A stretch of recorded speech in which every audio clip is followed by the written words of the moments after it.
Welcome back to Houston Life.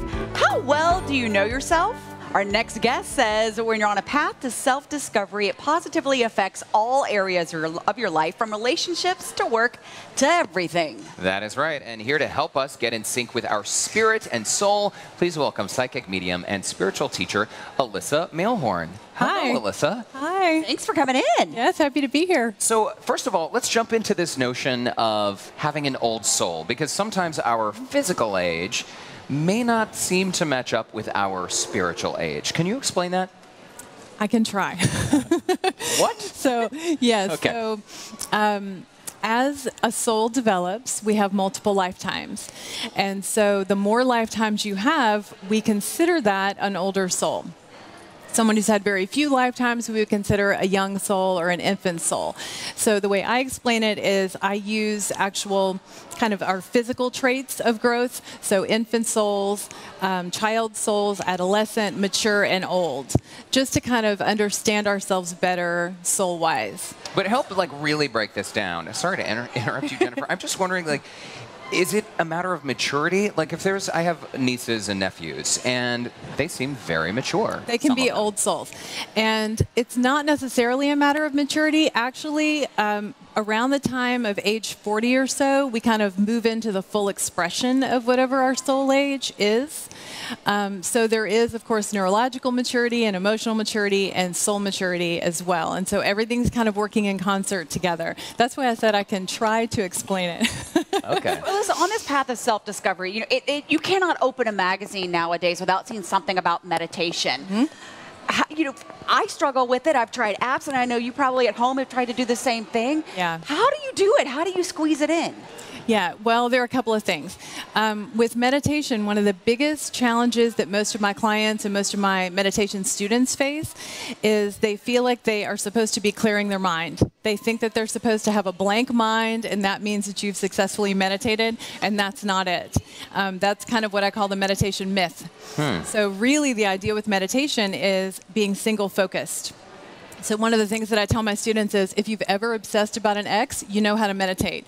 The idea is you just want to meditate on something positive. You want to meditate on something that gets you in that positive flow of energy. So you can meditate by using a mantra, repeating a mantra. You can also meditate by painting. You can meditate by gardening.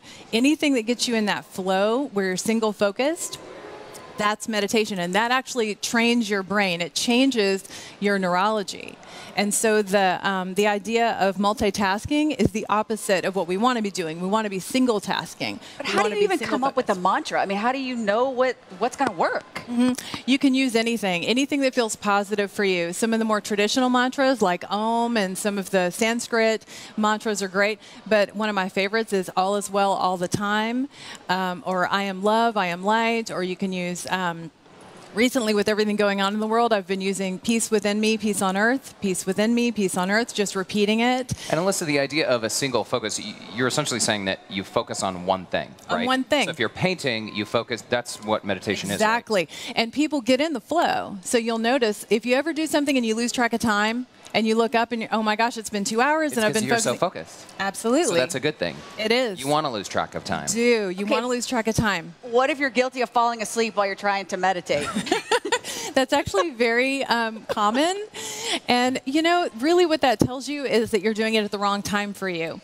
Really? A lot of people need to meditate in the morning. It's the first thing I do when I first wake up. I also do it at night, but briefly, because I'll even fall asleep meditating, and I have years of practice in meditation, but it is relaxing. Focusing on your breath, especially first thing in the morning after you've been breathing, hopefully breathing well, like a baby when you're sleeping. It's easy to move into focusing on breath, which is, again, being single-focused. But if you're doing it first thing in the morning, can you do it with a cup of coffee? Absolutely. Yeah. I was going to say, Don Graham, our executive producer, yesterday when I fell asleep in that meeting, I was just meditating. I promise. No, I really snore was when you meditating. Meditate. That's a thing. I wasn't snoring in the meeting. So listen, what about obsessing over an ex? Because I've heard that you can meditate over an ex and try to process it, but you were saying earlier that when we meditate, we should focus on positive things. Absolutely. So how do you reconcile that? Well, what I was saying was a lot of people say they don't know how to meditate, but if you ever have obsessed about anything, including an ex or something like that, then you do know how to meditate. You've just meditated on something that wasn't beneficial for you.